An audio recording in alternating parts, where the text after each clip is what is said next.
33% பேரின் வாக்குகளை பெற்று நாட்டின் சிறந்த முதல்வர்கள் பட்டியலில் முதலிடம் பிடித்திருக்கிறார் உத்தரப்பிரதேஷ் முதல்வர் யோகி ஆதித்யநாத். சித்தராமையாவின் முதல்வர் பதவி ஆட்டம் கண்டுள்ளது உண்மை என்று தெரிகிறது. கோலஹலாஸ் டிவி யூடியூப் சேனல், இது வாய்மையின் எக்காலம்.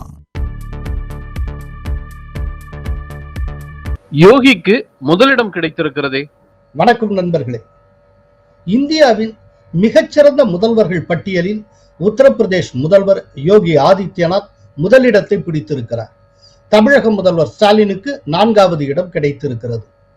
இந்தியா டுடே இதழ் மூட் ஆஃப் த நேஷன் கருத்து கணிப்பை நடத்தியது. அதில் நாட்டில் சிறப்பாக பணியாற்றும் முதல்வர்கள் குறித்து 30 மாநிலங்களைச் சேர்ந்த 1,36,463 பேரிடம் கருத்துகள் கேட்டறியப்பட்டன. அவர்களில் 33% பேரின் வாக்குகளை பெற்று நாட்டின் சிறந்த முதல்வர்கள் பட்டியலில் முதலிடம் பிடித்திருக்கிறார் உத்தரப்பிரதேஷ் முதல்வர் யோகி ஆதித்யநாத். 13.8% வாக்குகள் பெற்று 2ஆம் இடத்தில் இருக்கிறார் டெல்லி முதல்வர் Arvind Kejriwal. So the first place கிடைச்சிருக்கிற யோகிக்கு 33% ஓட்டும், செகண்ட் பிளேஸ் வந்திருக்கக்கூடிய அரவிந்த் கெஜ்ரிவாலுக்கு 13.8% வாக்குகளும் கிடைத்திருக்கிறது. சோ ஃபர்ஸ்ட் பிளேஸுக்கும் செகண்ட் பிளேஸுக்கும் இடையிலேயே கிட்டத்தட்ட 20% டிஃபரன்ஸ் இருக்கு.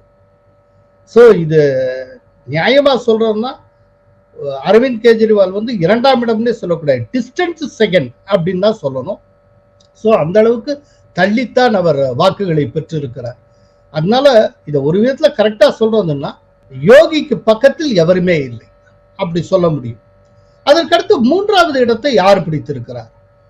9.1% வாக்குகளை பெற்று 3ஆம் இடம் வகிக்கிறார் மேற்கு வங்க முதல்வர் மம்தா பானர்ஜி. தமிழக முதல்வர் ஸ்டாலினுக்கு ஆதரவாக 4.7% பேர் வாக்களித்து உள்ளனர். அவருக்கு 4வது இடம் கிடைத்திருக்கிறது. ஆந்திர முதல்வர் சந்திரபாபு நாயுடுவுக்கு 4.6% பேர் ஆதரவு தந்திருக்கிறார்கள். அவர் 5வது இடத்தில் இருக்கிறார். சோ இதெல்லாம் சம்மிங் அப் பண்ணி பார்த்தால் ஒரு அடிப்படையான ஒரு விஷயத்தை புரிந்து கொள்ளலாம். செகண்ட் பிளேஸ் அரவிந்த் கெஜ்ரிவாலுக்கு கிடைக்கிறது.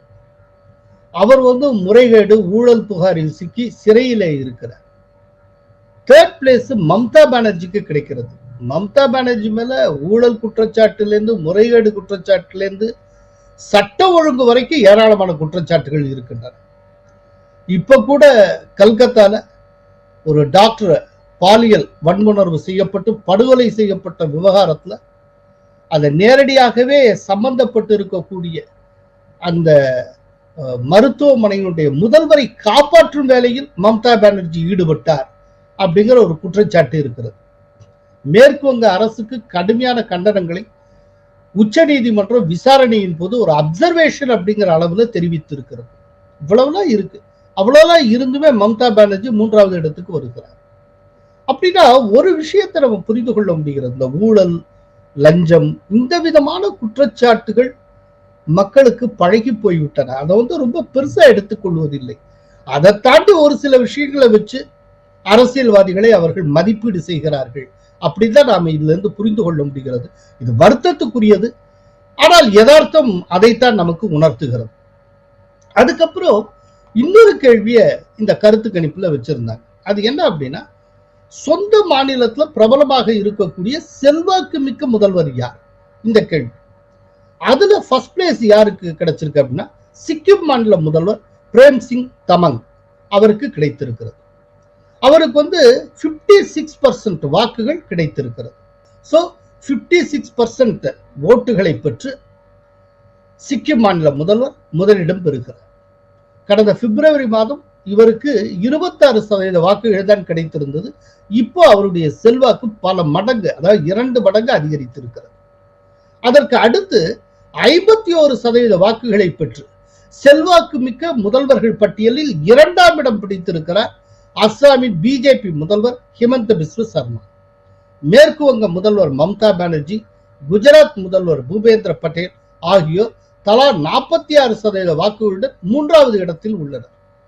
டெல்லி முதல்வர் அரவிந்த் கெஜ்ரிவால் 44%, தமிழக முதல்வர் ஸ்டாலின் 40%, உத்தரப்பிரதேச முதல்வர் யோகி ஆதித்யநாத் 39% வாக்குகளுடன் அடுத்தடுத்த இடத்தில் உள்ளனர். இதுல ஒண்ணு கவனிக்கணும்.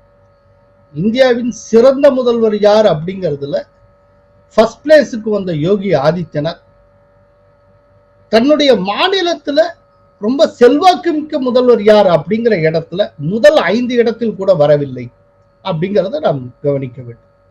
ஸோ செல்வாக்கு மிக்க, ரொம்ப புகழ்மிக்க அப்படிங்கிற வார்த்தைக்கும் சிறந்த அப்படிங்கிறதுக்கு இடையில ஒரு பெரிய வித்தியாசம் இருப்பதாக மக்கள் உணர்ந்து இருக்கின்றனர். ஒருத்தர் சிறந்த முதல்வராக இருக்கிறதுனாலேயே செல்வாக்கு மிக்க முதல்வராக இருக்கணுங்கிற அவசியம் இல்லை என்பது இந்த கருத்து கணிப்பிலிருந்து நமக்கு தெரிய வருகிறது. இதெல்லாம் ஒரு ஆச்சரியமான வெளிப்பாடுகள். 2023ஆம் ஆண்டு ஆகஸ்ட் மாதம் இந்தியா டுடே நடத்திய கருத்து கணிப்பில் யோகி ஆதித்யநாத்துக்கு 47% பேரும், கடந்த பிப்ரவரியில் நடத்தப்பட்ட கருத்து கணிப்பில் 51% பேரும் ஆதரவு தெரிவித்திருந்தனர். தற்போது அவரது செல்வாக்கு ஒரு 12% வரை குறைந்திருக்கிறது. பதவியை இழக்கிறாரா சித்தராமையா? கர்நாடக முதல்வர் சித்தராமையா மீது நில மோசடி வழக்கு பதிவு செய்யப்பட்டிருப்பதால் அவருக்கு பதிலாக வேறு ஒருவரை முதல்வராக நியமிக்கலாமா என்று காங்கிரஸ் மேலிடம் ஆலோசனை நடத்தி வருகிறது. கர்நாடக முதல்வர் சித்தராமையாவின் மனைவி பார்வதிக்கு சொந்தமான ஒரு 3 ஏக்கருக்கு அதிகமான நிலத்தை கடந்த சில ஆண்டுகளுக்கு முன்பு மைசூரு மேம்பாட்டு கழகம், அதாவது மைசூர் டெவலப்மெண்ட் அத்தாரிட்டி கையகப்படுத்தியது. அதற்கு மாற்றாக அவருக்கு 14 வீட்டடி மனைகள் ஒதுக்கப்பட்டன. இதுல என்ன நடந்தது அப்படின்னா, இந்த சித்தராமையுடைய மனைவி பார்வதிக்கு சொந்தமான அந்த 3.25 ஏக்கர் நிலம் பெரிய அளவுல வேல்யூ இல்லாத இடம். அதை ரொம்ப விவரமா மைசூர் மேம்பாட்டு கழகத்துக்கு தள்ளி விட்டாங்க. அப்படின்னா அதுக்கு மாற்றா அது ஏதாவது நிலத்தை கொடுத்தாங்க.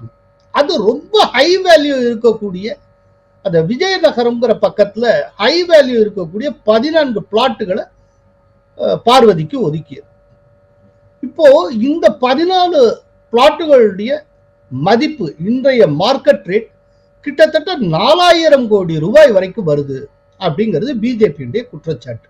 சோ ரொம்ப குறைவான மதிப்புள்ள நிலத்தை அரசு அமைப்பிடம் தள்ளிவிட்டு விட்டு மிக மிக அதிகமான மதிப்புள்ள நிலத்தை சித்தராமையாவின் மனைவி அபகரித்துக் கொண்டிருக்கிறார். இது சித்தராமையா முதல்வராக இருக்கிறதுனால இது நடந்திருக்கு. எனவே இந்த முறைகேடுக்கு பொறுப்பேற்று சித்தராமையா விலக வேண்டும், முதல்வர் பதவியிலிருந்தே விலக வேண்டும் அப்படின்னு பிஜேபி கோரிக்கை விடுத்திருக்கிறது.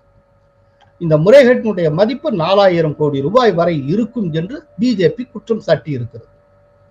இந்த நிலையில ஒரு சமூக ஆர்வலர் அவர் சித்தராமையா மீது நில மோசடி வழக்கு பதிவு செய்ய உத்தரவிட வேண்டும் அப்படின்னு சொல்லி கர்நாடக ஆளுநர் தாவர்சந்த் கெலாட்டிடம் புகார் தந்தார்.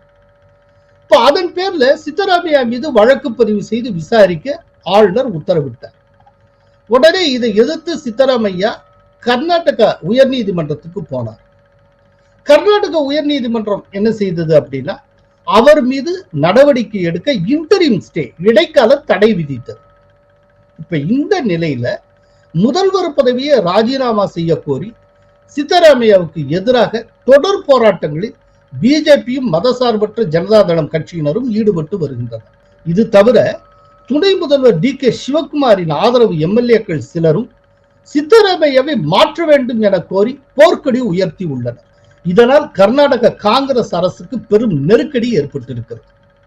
இதையடுத்து காங்கிரசுடைய தேசிய தலைவர் மல்லிகார்ஜுன கார்கே நேற்று முன்தினம் மாலை முதல்வர் சித்தராமையாவையும் துணை முதல்வர் டி.கே. சிவகுமாரையும் டெல்லிக்கு வரவழைத்து இருவரிடமும் ஆலோசனை நடத்தினார். அப்போது ராகுல் காந்தியும் கே.சி. வேணுகோபாலும் பக்கத்தில் இருந்தனர். அப்போது காங்கிரஸ் மேலிட தலைவர்கள் சித்தராமையாவிடம் மனைவிக்கு நிலம் ஒதுக்கிய வழக்கு குறித்து விசாரித்தனர். அந்த வழக்கை எவ்வாறு எதிர்கொள்வது, எதிர்கட்சிகளின் குற்றச்சாட்டுகளை எவ்வாறு சமாளிப்பது, இந்த வழக்கால் கர்நாடக அரசுக்கு ஏதேனும் ஆபத்து ஏற்படுமா, இது போன்ற பல்வேறு விஷயங்கள் குறித்து அவர்கள் தங்களுக்குள் விவாதித்து இருக்கின்றனர். இதைத் தொடர்ந்து கர்நாடக முதல்வராக உள்ள சித்தராமையாவை மாற்றிவிடலாமா அல்லது அவரையே தொடர அனுமதிக்கலாமா என்பது குறித்தும் காங்கிரஸ் மேலிட தலைவர்கள் தங்களுக்குள் தனியாக ஆலோசனை நடத்தி இருக்கிறார்கள். இந்த கூட்டத்துக்கு பிறகு செய்தியாளர்களை டி.கே. சிவகுமார் சந்தித்தார். அப்போது கர்நாடக அரசியல் நிலவரம் குறித்து மேலிட தலைவர்களோடு நாங்கள் ஆலோசனை நடத்தினோம். காங்கிரஸ் எம்எல்ஏக்கள் அத்தனை பேரும் சித்தராமையாவுக்கு ஆதரவாக இருக்கிறோம். இப்போதைக்கு அவர் முதல்வர் பதவியை ராஜினாமா செய்யும் பேச்சுக்கே இடமில்லை. பிஜேபியினர் திட்டமிட்டு புகார்களை கூறி வருகின்றனர். இதையெல்லாம் சட்டப்படி எதிர்கொள்வோம் என்று கூறினார். இதுல டி.கே. சிவகுமார் சொல்றப்போ ஒரு முக்கியமா ஒரு பொடி வச்சு சொன்னார். என்னன்னா, இப்போதைக்கு அவர் முதல்வர் பதவியை ராஜினாமா செய்யும் பேச்சுக்கே இடமில்லை அப்படின்னு. சோ இப்போதைக்கு தான், அப்பனா எப்போது வேண்டுமானாலும் ஏதோ ஒரு மாற்றம் வரும் அப்படிங்கிறத ஒரு உள்ளடக்கமாக வைத்து அவர் பொடி வைத்து அவ்வாறு செய்தியாளர்களிடம் கூறினார். சோ இதையெல்லாம் பார்க்கிற போது சித்தராமையாவின் முதல்வர் பதவி ஆட்டம் கண்டுள்ளது உண்மை என்று தெரிகிறது. அவர் விரைவிலேயே மாற்றப்படலாம் அல்லது வெளியேற்றப்படலாம். ஆனா இதுல ரொம்ப முக்கியமா நம்ம கவனிக்க வேண்டியது, சித்தராமையா ரொம்ப லேசுப்பட்டவர் கிடையாது. அவர் ஒரு டயத்துல முழுக்க முழுக்க ஜனதா பரிவாரில் இருந்தவர். காங்கிரஸ் எதிர்ப்பு அரசியலில் இருந்து காங்கிரசுக்கு வந்து சேர்ந்தவர். அவர் முன்பு மதசார்பற்ற ஜனதா தளத்தில் தான் இருந்தார். அதாவது இதுக்கு முன்னால காங்கிரசுடன் மதசார்பற்ற ஜனதா தளம் கைகோர்த்து ஒரு ஆட்சியை அமைத்தது. அப்ப காங்கிரசுடைய தரம் சிங் முதல்வராக இருந்தார். அந்த டயத்துல மதசார்பற்ற ஜனதா தளத்தின் சார்பில் துணை முதல்வராக இருந்தவர் சித்தராமையா. குமாரசாமி கூட கிடையாது. அதற்கு பிறகு 2006, 2005 ஒட்டிய காலத்தில் பிஜேபியுடன் கைகோர்த்து மதசார்பற்ற ஜனதா தளம் ஆட்சி அமைத்தது. அப்போ குமாரசாமி முதல்வராக இருந்தார். ஆனால் ஏற்கனவே துணை முதல்வராக இருந்த சித்தராமையாவுக்கு தனக்கு முதல்வர் பதவி தரவில்லை. முதல்வர் பதவின்னு வர்றப்போ தன்னுடைய மகனுக்குத்தான் அந்த பதவியை தேவகவுடா கொடுத்தாரே ஒழிய தன்னை புறந்தள்ளி விட்டார் அப்படிங்கிற கோபம் ஏற்பட்டது. அதன் காரணத்தினால அவர் மதசார்பற்ற ஜனதா தளத்திலிருந்து விலகி அவர் காங்கிரஸில் ஐக்கியமானார்.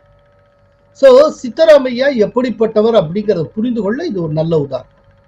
அதனால அவர் முதல்வர் பதவியை அவ்வளவு லேசில் இழக்க மாட்டார். அப்படியே ஒருவேளை முதல்வர் பதவியிலிருந்து அவரை அகற்ற வேண்டும் அப்படின்னு நினைச்சால் அவர் சும்மா இருக்க மாட்டார். காங்கிரஸை வீழ்த்த அவர் எல்லா விதமான வேலையிலும் ஈடுபடுவார். ஏன்னா அவரை பொறுத்தளவுல அவர் முதல்வராக இருக்கணும். அவர் முதல்வராக இல்லைன்னா எவருமே முதல்வராக இருக்கக்கூடாது. இதுதான் அவருடைய ஸ்டாண்டர்ட். அதனால அவர் அவ்வளவு சுலபமா டி.கே. சிவகுமாருக்கோ இல்லாட்டி மற்றவங்களுக்கோ தன்னுடைய பதவியை விட்டு கொடுத்து விட மாட்டார். சோ சித்தராமையாவை நம்ம குறைத்து மதிப்பீடு செய்ய முடியாது, குறைத்து எடை போட முடியாது. அதனால விரைவிலேயே சித்தராமையா ரூபத்தில் காங்கிரசுக்கு மிகப்பெரிய தலைவலி கர்நாடகத்தில் காத்திருக்கிறது அப்படின்னு பொருள். நன்றி, வணக்கம். கோலாகலாஸ் டிவியுடன் உங்களையும் இணைத்துக் கொள்ள கீழே உள்ள ஜாயின் பட்டனை அழுத்தி உறுப்பினராகுங்கள். காவிரி குழுவில் உறுப்பினராகி பிரத்யேக பேட்ச்களை பெறுங்கள். கங்கா குழுவில் உறுப்பினராகி கோலாகல ஸ்ரீனிவாசிடம் நேரடியாக கேள்வி கேட்கும் வாய்ப்பை பெறுங்கள். உங்கள் கேள்விகளுக்கு வாரந்தோறும் பதிலளிக்கிறார் கோலாகல Srinivas. Kolahalas TV YouTube channel, இது வாய்மையின் எக்காலம்.